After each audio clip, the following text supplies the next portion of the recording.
Hello, everyone. Welcome to our Spiritual Spotlight series. Today, I am joined by Sasha Lipskaia. She's an embodied self-love teacher, intuitive mind coach, spiritual guide, and sacred sexuality and leadership mentor to high-achieving and soul-driven people who want to go deeper into their true nature of who they are and their life purpose.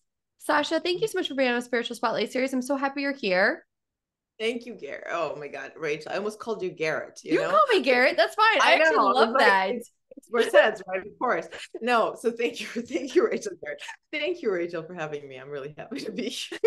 We said we're going to be adult about this, which is how this actually works in my head. Like, it's going to be even more fun. Like, it's going to be So, even more guys, spontaneous. Yes, yeah. to tee this off, we were having a lot of fun before we got started because we want to have this to be a fun, peppy interview today. So, Sasha, your journey has taken you through various roles and experiences. Mhm. Now, this may be moments of pivotal moments, but can you maybe just tell us what was one pivotal moment when you decided to become an embodied self-love teacher and spiritual guide? Mm. One pivotal moment. I know it's like probably a stack of 50. Well, yeah. I mean, like there, and also, the question clearly came for you, so that I can answer it because there's something to share that's important for people to hear. Otherwise, you wouldn't have asked. So I know that there is a moment that I need to speak to right now, and that actually, so I've been doing this work for I want to say my whole life without officially calling it right what I call Right. it now. And then when I chose to surrender, and really start understanding how much of this work being coaching, guidance, teaching, right? Any kind of position that I put myself in where someone comes to me and I then create a space for them to essentially heal, right? Not because I'm healing them, but because I'm creating a space where that becomes possible for them, right? In Yeah. whatever so whatever modality I needed to learn that called me in the moment, it could have been, Akashic Records reading, it could have been developing, learning more about the science behind intuition and how it works so that I could really claim it as one of my, not just superpowers, but one of the things that I use primarily in my coaching skills, coaching tools, psychology, right? Like all of the shadow work and tantra, all of that has led me to embody more and more and more of the confidence that I have now to say that I really do know that right now, especially, I am in the space where I can say, I had a moment that now I see more and more. And that was, with a client of mine, actually, we were in a session, we were speaking, and she has really been instrumental in offering me a space to see how my work works, and every client that I've had, obviously had that effect on me. But with her specifically, it was really interesting because she, did not have the specific goal, right? That I need to get there, which is what you would think in coaching, like, or in healing, I want to heal this, right? Or it was for her, it was very specific and it was extremely ambiguous. And it was exactly what you said I did in the beginning, which is, she came to me because she wanted to understand, experience, and really, really live and breathe the practice of self-love, right? So not just practice as in, meditate, take care of your body. Actually, no, that's the challenge. Like sometimes that's not something that you know how to do well, or you don't want to do, so the concept here is that the practice of self-love, embodied self-love. And what I realized with her, and there was a moment where I recognized that for me as well, as I came to this work, it was about that, right? It Right. was about learning how to love myself in all of the ways that I show up in the world, in my body, my relationships. And my work had always been a big part of my life. I'd always been very purpose driven. And we can say that's my masculine, but it's actually my feminine. So, but it's like the expression of me, right? I want to create, I want to express. Right. And it had been actually driven by self love or lack thereof, right? So I'm going to Mm. prove myself in the world, therefore I will create this, but it's coming from a lack of self-love versus I need to express this. It makes no sense. Oh my God, I don't know what they're going to say. They're going to judge me. Craziness. I want to do it. I'm doing it. That's self-love, Yeah. right? So because I want to, because my heart's saying yes. I'm saying yes to my heart. That's self-love. So in the moment with her, she articulated to me that through our work, she had been able to not only cultivate this capacity of, first of all, trusting her intuition, following it, therefore feeling more self-love and all of the things that she's experiencing. And that she had connected to the most important thing in her life, which is a capacity to live a life that is really in alignment with being in service to the divine. Sounds To beautiful. the divine, and that to me, again, I call it God, right? And that's not gender specific, but it is that, we can call it that, what if we want to. I do, and she does as well. And so pretty much everybody I work with doesn't feel triggered by that word. And I'll say the divine, so that people, again, it's not religion, it's not any concept. The divine, the sacred, I want to serve that. And I know that that is actually how I develop my capacity to love myself, because I am then the vessel, I am then the instrument, I am then actually the one who gets to hear and feel and experience the divine, right? And that is self-love. So in that moment, it's almost like I realized, wait, what I do is actually, I hold a space as a spiritual guide more so than anything else, so that someone could really honor, love, and in a way, trust that their desire to feel the divine is not only valid, but it's actually by definition self-love, self-worth, purpose, all of the things we're looking for, confidence, right? That's what it comes down to. And so wait, this is it. And then I realized, Rachel, that, oh my God, and this has been very recent. I'm like, oh wait, my whole life has been about looking for the divine. Like I literally I have never thought of it that way, but like I had been looking for God my whole life. I just didn't call it that. Wow. But that's what it is. And like, oh, but that's what people, now we're speaking the same. I'm like, oh, right. It's like, wow, I didn't get tripped up by the word because it never was a thing. But that's also why I didn't realize that's what I was doing. Right. And now speaking to my clients, like, oh, you come to me with a clear desire to feel self-love, and I'm looking for God and I want to serve God. And I actually now viscerally know what you're talking about, because that's what I do. But now I realize that a lot of people don't call it that, right? And people don't understand what it is. And they actually feel a little bit like, oh, that's the woo-woo stuff. I'm here for spiritual growth. It's like, well, spiritual growth, like, what is that about? What does that mean? Why? Right? It's just, so true. So there's the moment. It's when she told me I had been able to feel it, God, and that's what we're doing. That's amazing. That's okay, that's what we're doing. Thank you for of course. So sacred sexuality and leadership mentoring is a very unique combination. So I think this is a dual question. One, for somebody that's not familiar with sacred sexuality, what is that? And then how do combining these two aspects intersect in your work, and what benefits might they bring your clients? Yes. So you just brought it to this, what I just said is literally that. So sacred sexuality, in the way that I teach and learn it, I'm foremost a student of it. And in the way that we connect to that concept in tantric tradition, which is what I practice more and more now, which includes every other tradition, but because that's tantra, it's everything. So that said, sacred sexuality is your capacity as a human being to experience your body, right? Your sexual energy, right? So the energy literally within your body that creates life, desire, right? That allows you to feel that arousal of, I am alive, I'm feeling pleasure, I'm here. And this is to your other question, actually, that place in you that can lead that desire, lead that intuitive insight of, I'm called to do this, I'm excited, I'm turned on, right? I want to make love to the world. Literally, that's what sacred sexuality is. It's understanding that, again, the concept of sex is like, it's a representation of what we want to create in the world. We want to merge, we want to be in union with, again, finding the divine, finding God. We want to feel ourselves as of service, so that our whole being is activated, right? So that we're alive. I'm activated, alive, I'm in service. I'm not wasting 1 ounce of my being, right? All of me is being heard, seen, felt. That's one part of me, right? And that part needs another part of me, which is where polarity comes in, right? And sacred sexuality is about playing with polarity, so that you can then take that part that's turned on and excited, and we can call it the feminine energy. I feel sexual energy. Oh my God, I feel creativity. I can call it creativity, right?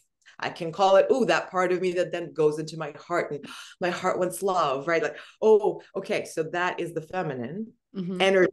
Everything is energy.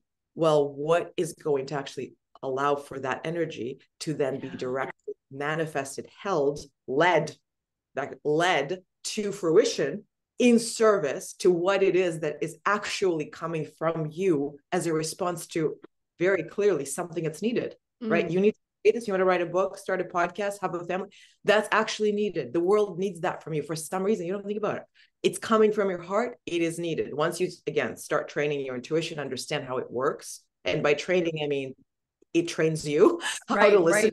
Right? Like, oh, this is in service. I want to marry this person. I want to start a business. I want to move over here. I want to take care of my body like this. Great. Energy. How are you going to act on it? What is going to happen? That's the masculine. How are you going to then actualize it? And the actualizing is energy, but also, is it a flow? Right? Or is it a river that flows on its banks? And that's what I love, again, the question of sacred sexuality, because it comes down to you making love to yourself, right? In your polarities, being able to lead yourself really well, being able to then evoke that in others. If you're in partnership, knowing how to play that in a relationship. And that's where sacred sexuality is really juicy. And everybody thinks, oh, it's about, relationships and sex in the bedroom. It is also, and it's extremely important there. But it starts within you. How in harmony am I with my feminine and my masculine? As a feminine being, essentially, how do I work with my masculine? I just taught a master class on this yesterday, and I tripped myself up in a way because I could go for hours, be like, the concepts and the words will fail us. Sacred sexuality and leadership fit into one another. And this is how sacred sexuality is your capacity to feel your fullest potential now in this moment, which you never felt before, because this moment in the game, right? So now this is it. This is what's possible. What are you doing? And what's possible comes from, what do I desire? What wants to come through me? What do I want to create? How do I want to express my being, my instrument in this moment? What's being called from me, right? Song is this world asking me to sing in this moment. And, okay, well, what am I going to do about it? Right. How am I going to sing this song? Where? How long is the song going to be? And also, why does it matter? That's the masculine. See how my voice dropped? Why does it matter? It's calm. It's present. It's deep. Let's see what's happening. Let's see how you can do that in service to everyone. We have time. That's the masculine. We think the masculine is about pushing. No, that's the distorted masculine. The true masculine is, I'm going to hold you and I'm going to lead you. I'm going to help you create what you need. Perfect timing, no rush. Stay with me, right? And so that dance, that sacred sexuality, how are you leading yourself to create that which your soul calls you to offer this world? Right? That is that union of the yin yang within you. And then that transforms, obviously, how you show up in your relationship. You can play with then sacred intimacy, partnerships, and in your work, right? You have a business. How are you leading your business? That's your masculine. How are you creating in your business? That's your feminine. How are you showing up for your clients, right? If you're holding space with, like, how are you expressing your true voice in that moment, even if it doesn't go to plan? All of that, that's the dance of again, you can call it feminine, masculine. It's really helpful. We don't have to. We can just say energy and consciousness. Consciousness, and that creates a polarity and the cosmic orgasm, as I call it. Something's being created and it's actually of service, like this conversation. So mindset retraining and shadow work are essential components of your practice. What advice would you give to someone who wants to start exploring their own shadows and transforming their mindset? Yeah. So shadow work has been a big part of my growth within this world. And it's a big part of some tantric traditions. It's not part of tantra necessarily, but people bring it in specifically because it helps you see the unseen, right? See what you don't want to see. And then for me, it's become actually more and more about, and yes, like resistance or anything else. You see it, great. We're aware of it. How we start retraining our mind to not follow the shadow, right? So for example, I have a shadow that is, a wounded little child that thinks she's going to be rejected. It's a shadow, right? She's going to come up and she's going to try to sabotage. Like, no, you're not going to do this. No, you can't do this. And you don't need to do this. Doesn't matter. Right. So all of that, it's again, not helpful to what I want to do. And the shadow work comes in when you see it, you make it visible, real, understand that it's not real. right? But how it manifests in your life is very real. So then Tantra, what we will look at in, I love this, is it isn't so much a shadow. It's, yes, it feels like, oh, I don't want to see it, therefore it's a shadow. Yes. But it's also, it's an energetic, it's almost like an imprint, right? It could, that's something that happened to you. Again, we don't need to know the story, but there is a reason. And it could be from a past life. It could be from your mother. It could be genetic. Who knows? It's here, right? This thing. And it's an imprint in literally your, like, it's your physiology, right? Your physiology holds your mind is your body, right? So yes, it is in you. It's not a thought that you're like, oh, I'm not going to think it anymore. I'm going to think a different thought.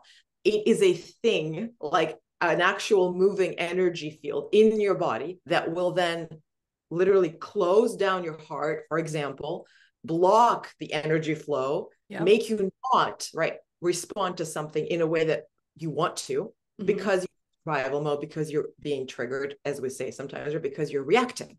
Now, you are not reacting, that part of you is. But because you're not aware of it, it's running the show. So the way that I work then with shadow work, and this is to answer your question, and retraining the mind, is seeing every shadow, this, again, this imprint, this physiological imprint, the psychological imprint, the spiritual imprint, energy imprint, it's basically holding you back in the sense that it's constricting you. It's closing down your heart. There's something, it's like an actual physical response in your body. You're closing down your potential. You're not there. Something, right? That, if you see that as a signpost of, there is so much light behind me. That's the gift that I'm here to give you, right? So you immediately see it. Oh, there is something now. Oh, I see it now. Oh, I know it. I know what it is now. And the retraining starts. It starts with compassion, curiosity, and a desire to integrate the gift, right? So it's gift. For this, what I just shared, actually has a gift. She's traumatized little girl. Okay, she has a story. She's dramatic, whatever she needs to believe to do what she's doing, which again, that part of me believes she's doing me a favor, right? So it's not like I do something bad. Okay, so compassion and curiosity. I wonder.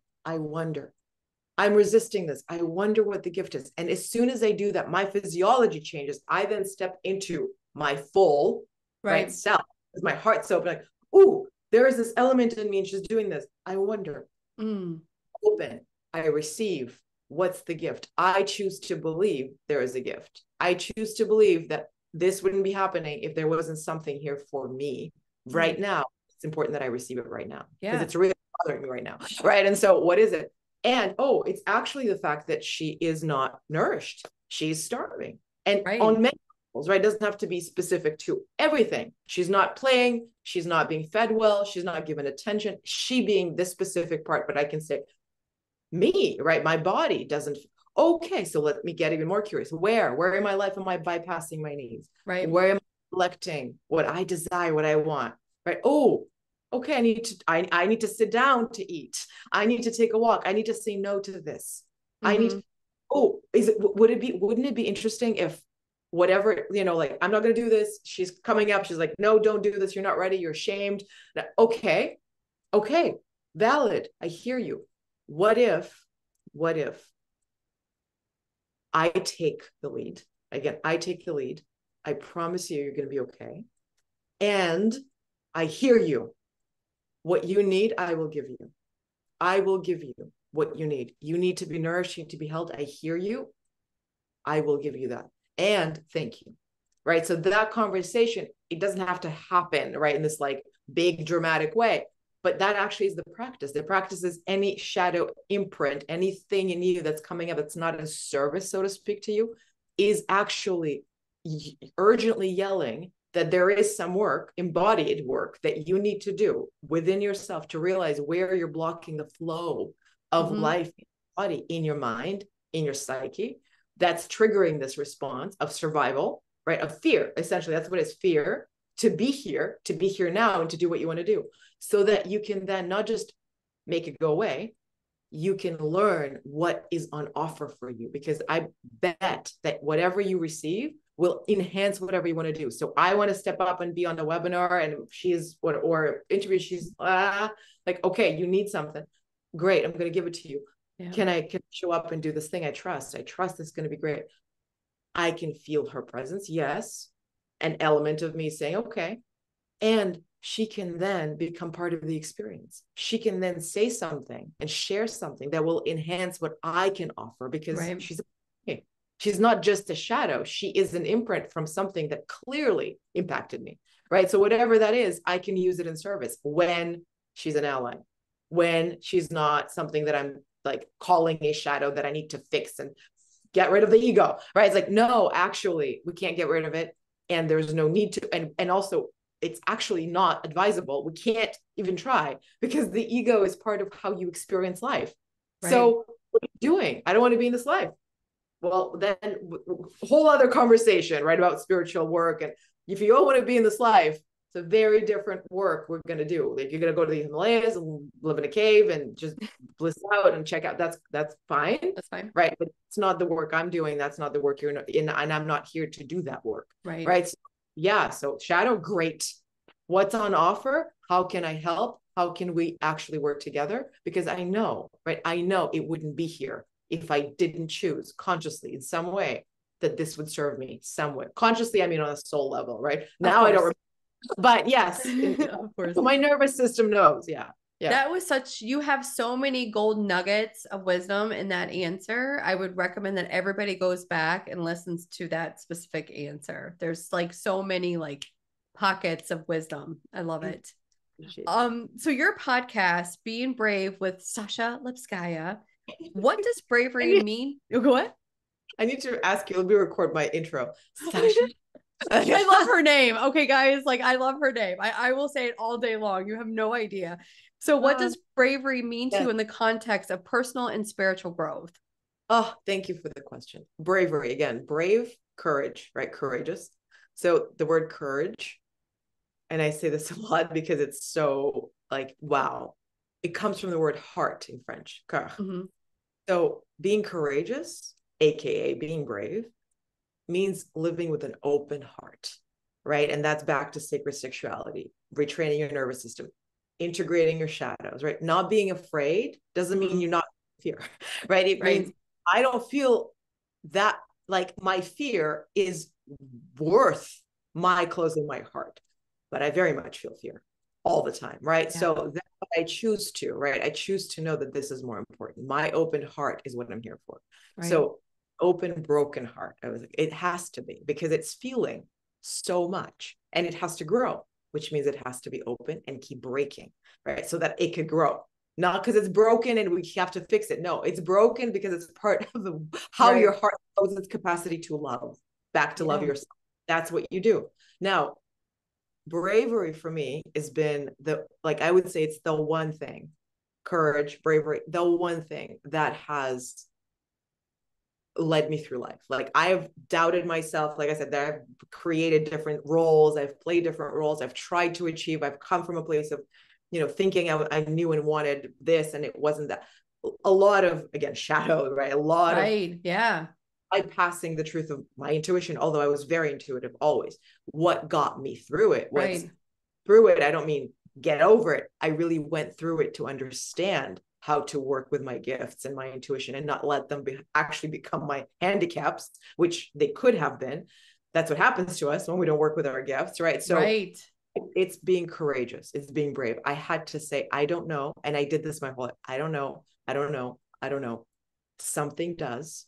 I trust. And I know that in that trust, it's not, oh, cool, I trust. This is great. It's like, no, I trust. It requires that I am really brave, because I don't going to come, but I know I'm brave. I know I am brave. I just knew that. And I kept claiming that word and that actually came up like last week with my parents. I left, a partnership and, business. And my mom was like, you're really brave. And I was like, I am. Although I don't have that, the stakes aren't that, it's like this huge drama. Yeah. Still, it's like every day I'm being called out. Okay, how much more courage do you have? How much more bravery do you have? Because let's go deeper. Let's go more. And the reason this is so important, bravery specifically, again, open heart is bravery. That's what it is. Being an open heart takes courage every day. You don't grow a callus. Playing your heart as an instrument means it's raw. It's real. You have to work with it. You have to know how to have a capacity to actually be with the open right? All of that, that's what I do, so that you're not overwhelmed, so you don't, nervous system doesn't blow itself out. So yes, so that you don't sabotage yourself, right? So you don't regress or think that you're doing it wrong. No, that's also courage. I'm going to be courageous to ask for help. I'm going to be courageous to say, I don't know, right? But somewhere I'm going to be courageous to keep looking for the right answer. I'm going to be courageous to know this isn't right for me. I don't need to do this, even though everything else or everyone else is telling me it is. I know it's not. I'm going to be brave and trust my heart because it trusts me. And I'm going to be brave to keep exploring. Yes. And I'm going to be brave in trusting that whatever it is that I come from that bravery to, like whatever I create from that bravery has to be in alignment with my highest. It has to be, because it's not coming from, I want to get something, I want to get away from something, or I'm trying. No, bravery means my heart is open. I'm here to love. I want to do this fully, right? Like it's a sacred warrior, right? Like spiritual warrior. It's not an archetype. It's a way of being in the world. Absolutely. It's just, that's what it is. Yeah. Totally agree with you. I dare to love. I dare to love. You know, like, yeah. I'm like, you're mentioning so many books. Sorry, I was like, oh, I have that book. Okay, yes, ma'am, preach. So let me ask you this before we ask you the last question, me and my archetypes. You and all of your parts. Me and all of my parts. Yeah. What is the best place for somebody that is looking to learn more about you, get in contact with you? What is the best place for them to go to? Sure. So I feel like, you know, my podcast, Being Brave, yes, with Sasha Lipskaia, it's one sentence, and my website, sashalipskaia.com, as well as my YouTube channel, actually, and my Instagram, like you mentioned. Yes.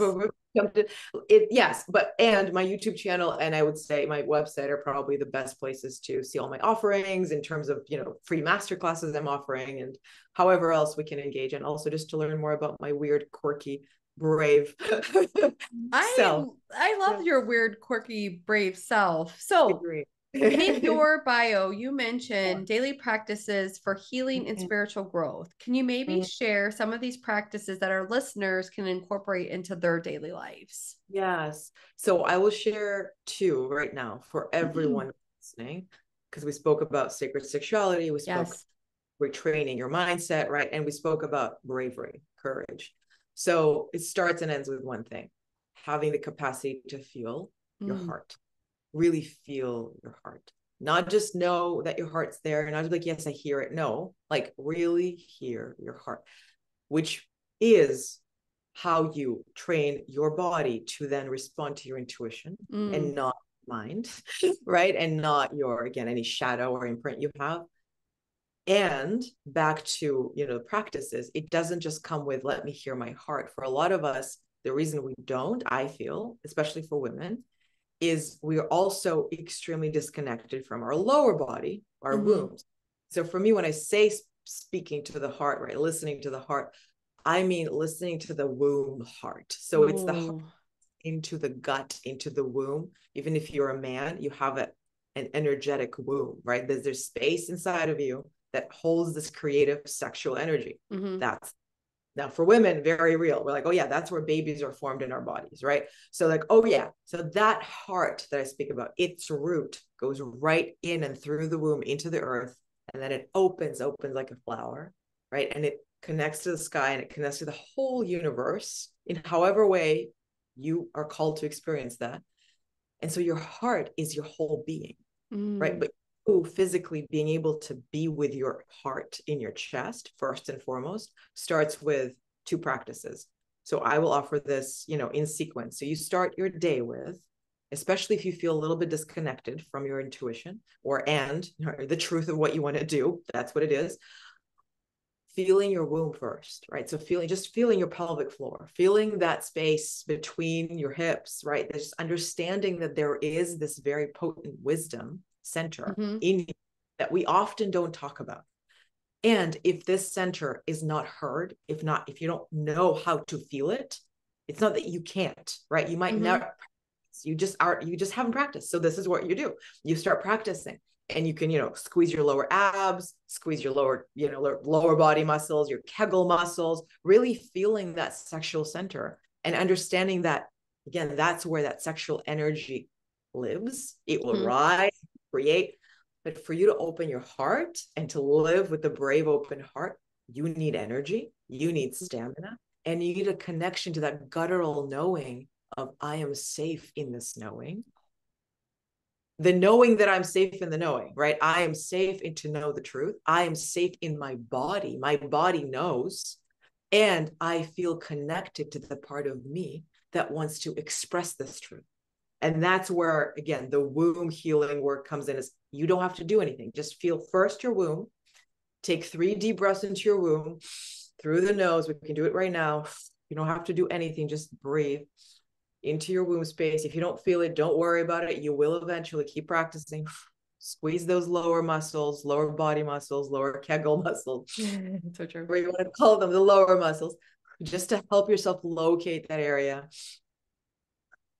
And just feel that place. You can put one of your hands on your tummy, feel your breath, like literally between your skin and your hand, just feel your breath moving.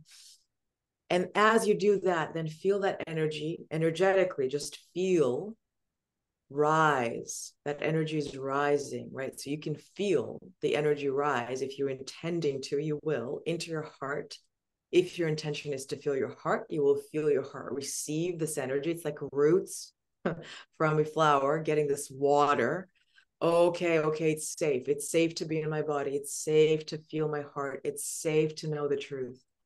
I'm held, right back to sacred sexuality. My inner wisdom, my feminine, is being held by something that is protecting it, guiding it, clarifying it, holding it. And that's the masculine. That's consciousness, right? So you're being aware of your wisdom. Sacred Sexuality 101, and we're done. That's it. I'm aware of my heart's wisdom, and they're coming together so that I can do something about it. So feeling your womb, 3 breaths, bring it into your heart. And this is part 2 of the practice. Bring it into like heart, feel your heart, put your hand on your heart, put one of your hands on your womb, or your tummy, your gut, put one of your hands on your heart and feel that connection. Take 3 deep breaths into the heart and ask, what do you need me to know? What do you need me to know? What do you need me to know? And whatever you're sitting with in your life, your business, your relationship, your health, you don't have to ask that specific question. The what you need me to know will evoke the answer to what you need to know, and that will include everything because it has to. Your heart knows this is where we need to go right now. This is what you need. This is the shadow you need to look at, right? This is where you're sabotaging, resisting. This is what you want to do. Whatever you need to know in that moment will then lead to the next one, right? So every moment informs the next, but this one right here, what is the truth of my heart? Really know it's your heart, really feel it's safe to feel your heart, and then actually be with that for, I would say, 5 minutes, set a timer, breathe, womb, heart, connect. And then the last thing I'll say is, if you want to really complete it, one of the practices that I love doing, then you stand up once you get the answer, feel the answer still, don't dismiss, really be with it, and then move your body, right? So not like a linear, I'm gonna, do some stretches. Like, no, move your body fluidly. How does it want to move? Do you want to shake, right? Do you want to voice, breathe? So many things that we want to include in embodiment practice, but specifically for this, breathing into the womb, the heart, standing up, and then letting your body simply integrate whatever knowing you received into your physiology, so that knowing isn't just a thought. Right. I know this is what I need to know, and I'm going to let my body actually integrate it so that my whole day then is informed by this knowing. I'm in integrity with my heart. That's it. That's a beautiful answer. Well, Thank Sasha, I want to thank you so much for coming to the Spiritual Spotlight series. This truly has been amazing. Thank you. Thank you. Thank you, Rachel. Thank you. I appreciate you.